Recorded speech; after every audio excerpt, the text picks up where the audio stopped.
Hai semua, gue Naila. Kali ini gue mau ajak kalian balik ke masa-masa SMA. Masa yang penuh warna, tapi juga penuh kecanggungan. Khususnya buat gue. Kalian tahu, di kota sebesar ini, di tengah ribuan orang, kadang kita ketemu seseorang yang rasanya gak sengaja. Tapi apa iya, itu cuma kebetulan? Atau memang takdir punya benang sendiri? Waktu itu gue baru masuk SMA. Masih adaptasi banget sama lingkungan baru, teman baru, dan rutinitas naik bus yang padat. Setiap pagi, di halte yang sama gue selalu ketemu dia. Cowok tinggi, berkacamata, yang selalu punya buku tebal di tangannya. Dia tuh tipikal yang diem banget. Kita nggak pernah ngobrol. Cuma sesekali pandangan ketemu, terus buru-buru buang muka.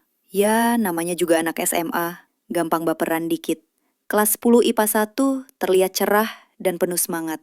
Para siswa duduk di bangku masing-masing. Selamat pagi anak-anak, saya Bu Santi, guru sejarah kalian. Semoga kalian semua betah dan semangat belajar di kelas ini. Oh Alvin, kamu sudah datang. Bagus, bisa tolong ambilkan buku paket sejarah di ruang guru? Saya lupa membawanya. Baik, Bu. Alvin bangkit dari bangkunya. Naila yang mendengar nama itu langsung terkesiap. Dia menoleh sedikit ke belakang, melihat Alvin berjalan melewatinya. Kantin SMA dipenuhi siswa.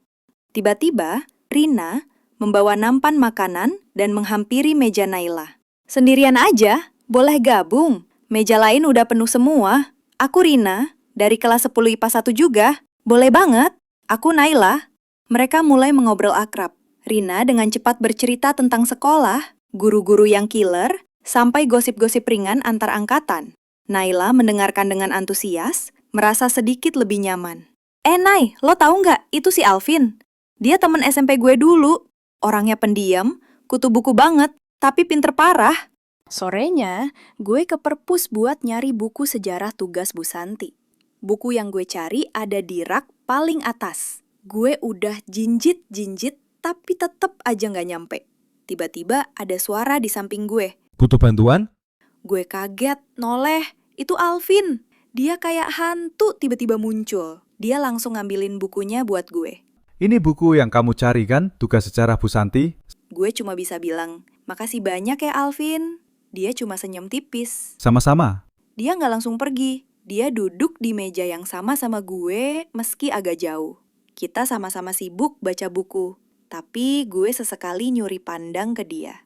Pas pulang, di halte, dia nyamperin gue lagi. Naila, bos kamu belum datang? Gue bilang belum. Terus dia nawarin. Soal tugas sejarah, kalau ada yang susah, tanya aja. Aku udah ngerjain. Wah, dia baik banget ternyata. Gue seneng.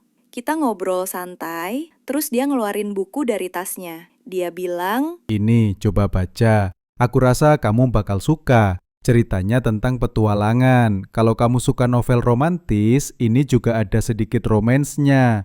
Dek, dia tahu gue suka novel romantis. Dari mana? Apa dia merhatiin hal-hal kecil tentang gue? Gue langsung tersipu tapi seneng banget. Wah, makasih Vin. Nanti aku balikin ya. Nanti aku ceritain gimana ceritanya. Dia cuman senyum. Santai aja, nggak perlu buru-buru. Aku pengen denger pendapat kamu tentang buku itu. Pas bus gue dateng, gue dadah-dadah ke dia. Duluan ya Alvin, sampai besok. Dia balas lambaian tangan gue. Senyum tipisnya itu loh, bikin hati meleleh. Di dalam bus, gue langsung buka buku pemberian dia. Halaman pertama, gue tersenyum. Gue pikir hari ini bakal jadi hari yang biasa aja. Tapi ternyata, dari kecanggungan di halte, jadi teman sekelas, sampai akhirnya kita bisa ngobrol santai. Dan dia bahkan minjemin gue buku.